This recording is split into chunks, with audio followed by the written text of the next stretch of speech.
teach us to listen.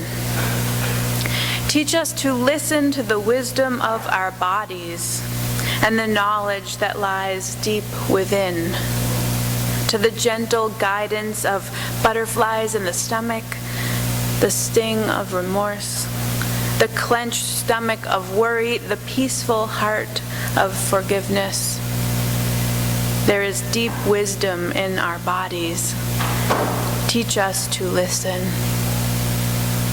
Spirit of life, teach us to listen to our friends and the knowledge of wise elders, to the overt messages of advice freely given, the subtle guidance of those we admire, living out their values, the counsel of the ages collected over many lifetimes. There is deep wisdom in our gathered communities. Teach us to listen. Spirit of life, teach us to listen to our natural world and the knowledge of the earth, to the mystifying reminder that we are so small in such a vast universe. The steady message of the continual tides telling us that all will empty out and fill again. The daily message of the sun that dawn will break and light will return again and again and again. There is deep wisdom in our earth. Teach us to listen. Spirit of life, in moments of uncertainty, doubt, questioning, and discernment, teach us to listen. Amen.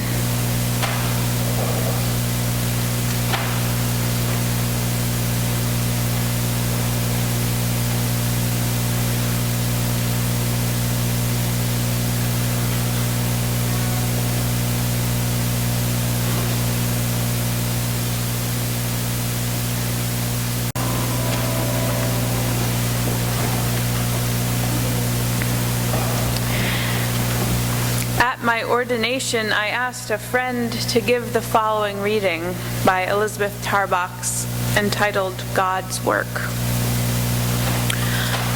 What is God's work? If God is immanent and transcendent in and out of everything, then how could it be possible not to do God's work? Surely all work is God's work. There's nothing which is not of God, is there? Mostly what I do for myself is compatible with what I believe I would do for God, but not always. There are times of conflict when the prompting and urging of my desire are up against the sentinel of my conscience. They square off, these two strong voices, somewhere deep in the thick of me, where there is no judge, no referee, and mercifully, no spectators. Do it, says I. Don't, says God. One of them wins and the other goes grumbling away, threatening and complaining in the basement of my being like a boiler with an excess of steam. And I am left to live with my decision, to forgive or applaud, to bask in my nobility or blush in my shame. And God and I make peace once more. Then there are times when I can't tell which is God's voice and which is my own. What about those times when God seems to be saying, do it, and I am saying, no? When God says, this is the right thing to do, and I, shaking with fear, confess, I can't. I'm just too scared. I'll be with you. How do I know? You can do it. Be not afraid. I might fail, make a fool of myself. Yes, you might. Do it anyway. But people might not like me. That's right. But how do I know this is good? How can I be sure? You cannot be sure. This is a risk. Yes, those are the toughest times. Wanting to do right without losing my own safety, not knowing if I am doing God's work or using God to do mine. And what's to be done? But listen to the voice that seems to be speaking a consistent truth. Move through the fear to trust the moral judgments we have lived by, and pray for courage. Elizabeth Tarbox.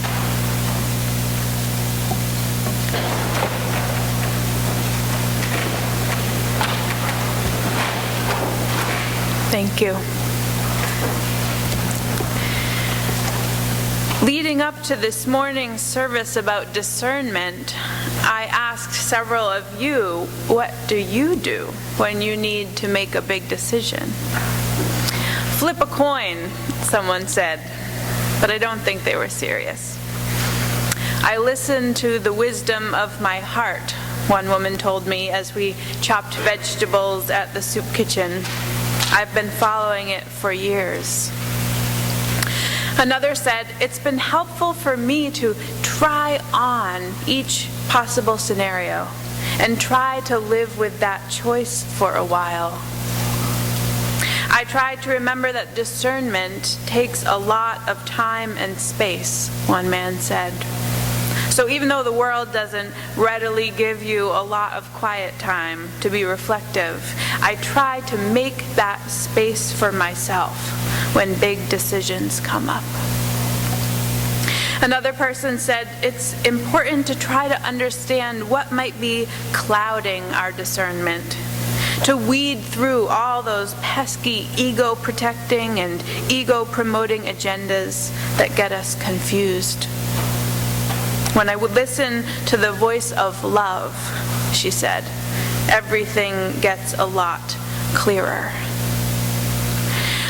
My own life coach once told me that if you are excited and scared about something at the same time, that is a sign that you should move forward. I asked a former businessman how he makes decisions, and he had a whole flow chart worked out within minutes. You make a pro and con list, he said. Then you do a cost analysis of each pro and con. What will this cost financially, personally? How much time will it take? What will the benefits be? In business, he said, the equation stops there. But in his personal life, he takes it further. After the pros and cons and the cost analysis, he does a moral accounting. Which decision is most ethical? Who will be affected by this? Does this decision fit in with who I was raised to be? Would I be proud of it? He's learned to ask the question, who am I putting first with this decision? He gave me the example of buying a new car. There are a lot of cars to choose from. A pro and con list will help, and a cost analysis. But if you're a dad and you come home with a sports car instead of a minivan, it's pretty clear that you weren't putting your family first with that choice. My colleague Christopher Buis and his wife Suzanne once took their son gem mining in the mountains of North Carolina. They mounded a pile of mud and dirt, got a sifter, and began sifting through the soil in search of treasure. Discernment is like that, says Chris. The word discernment comes from the Latin word discernere, which means to separate, to distinguish, to sort out. A figurative gem mining. The process of gem mining is simple. You take some dirt, place it into a strainer, run creek water through it, and sift until you find a gem. Liberal religious gem mining, he says, requires the ability to discern what is worth keeping and what should be sifted out and discarded. This can be difficult, he says. We have to sift through lots of information in life. We learn values and ideas from television, popular music, the internet, books, magazines, our friends. But we have to be gem miners.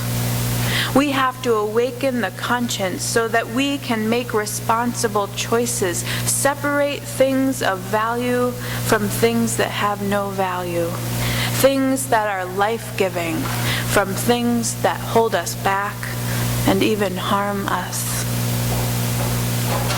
What spiritual practices can help us, I wonder, to be better gem miners?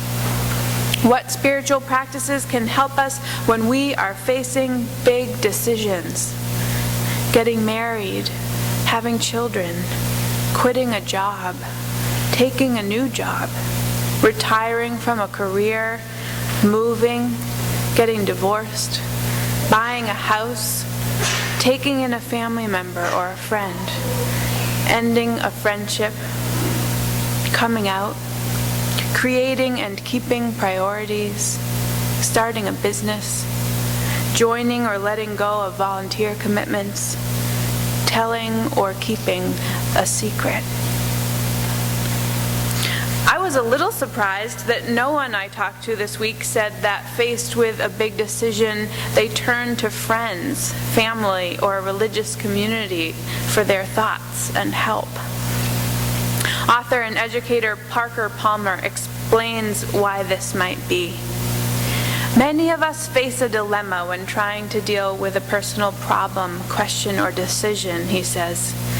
On the one hand, we know that the issue is ours alone to resolve, and that we have the inner resources to resolve it. But access to our own resources is often blocked by layers of inner stuff, confusion, habitual thinking, fear, despair.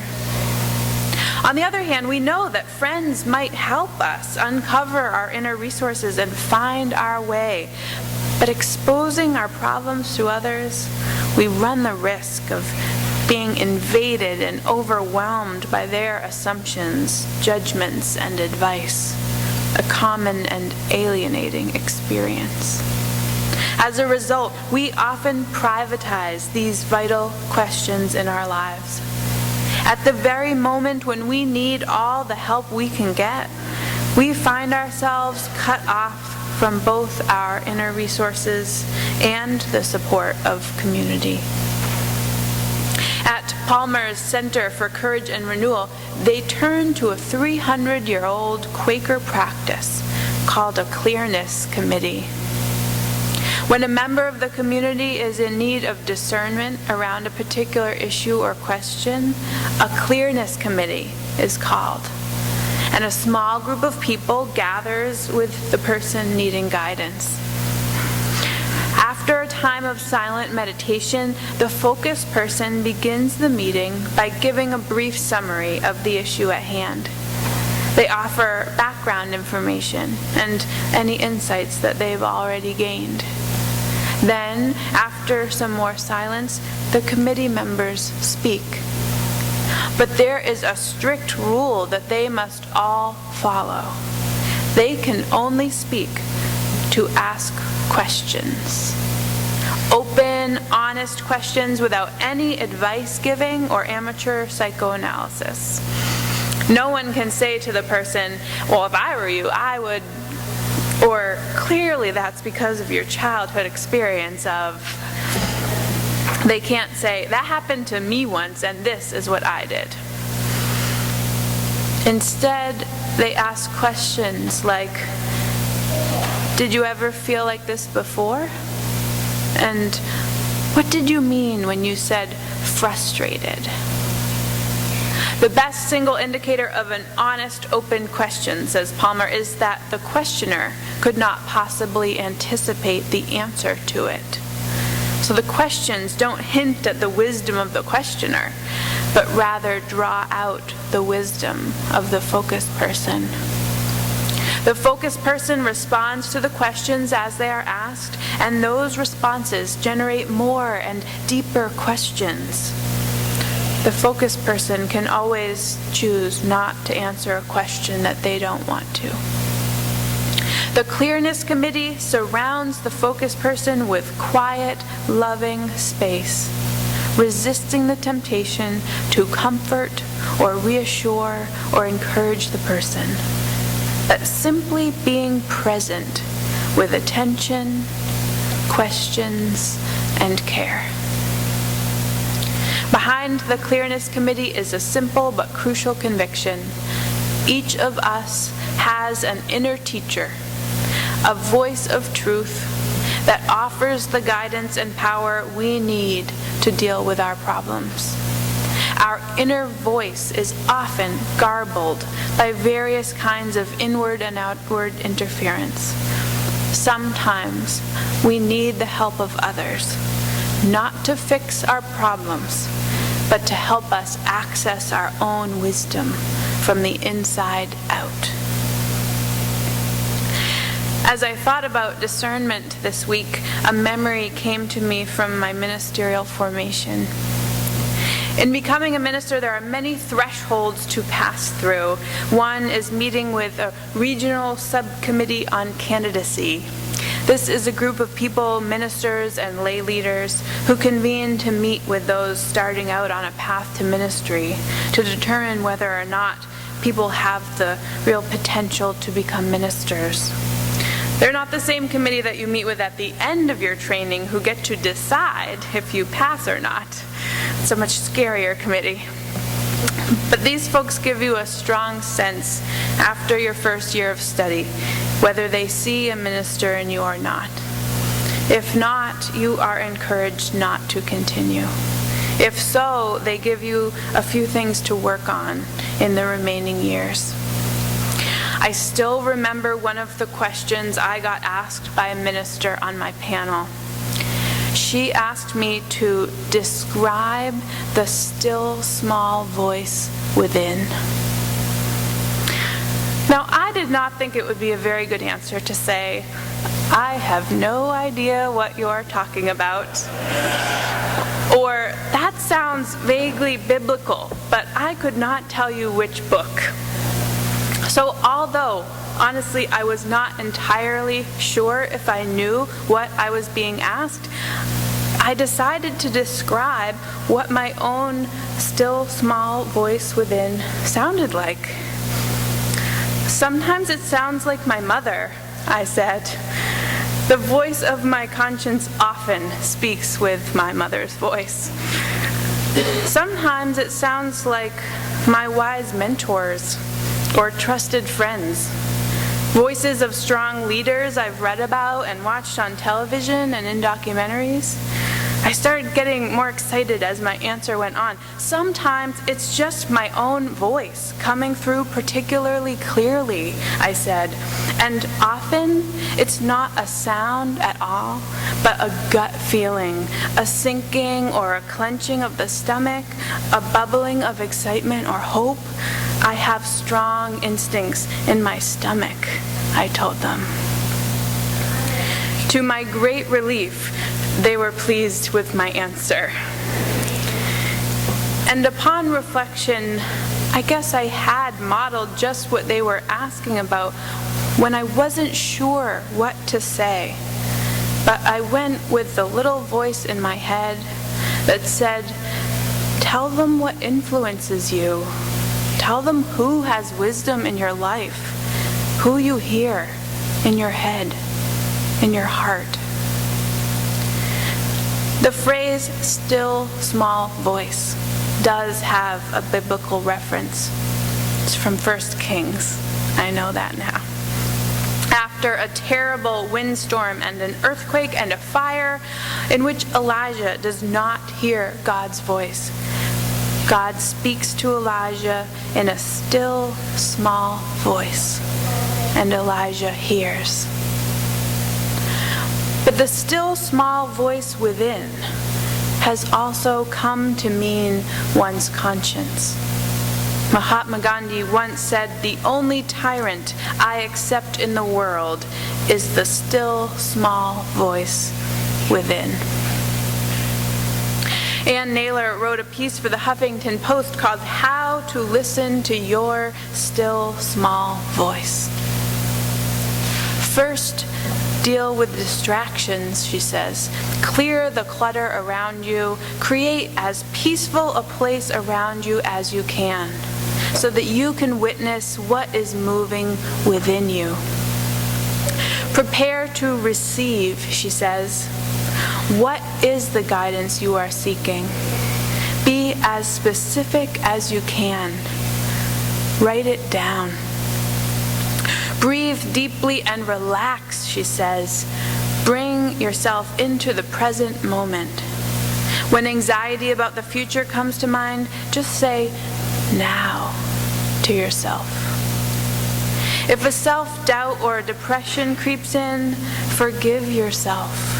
Say to yourself, "I forgive myself for," as many times as it takes to get free of the judgments you may be holding against yourself.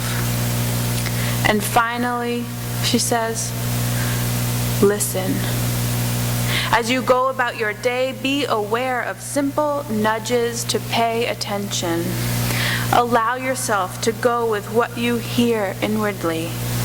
The guidance you receive will be loving. It may challenge you to do or see things differently than before. Be willing to act on what you receive. Gradually build your sense of trust. Do you remember the words to our opening hymn this morning? Do you hear, oh my friend, in the place where you stand, through the sky, through the land, do you hear? Do you hear? Through the roar, through the rush, through the throng, through the crush, do you hear in the hush of your soul, of your soul? Hear the cry fear won't still. Hear the heart's call to will. Hear a sigh's startling trill in your soul, in your soul. That voice, friends, is the still, small voice within.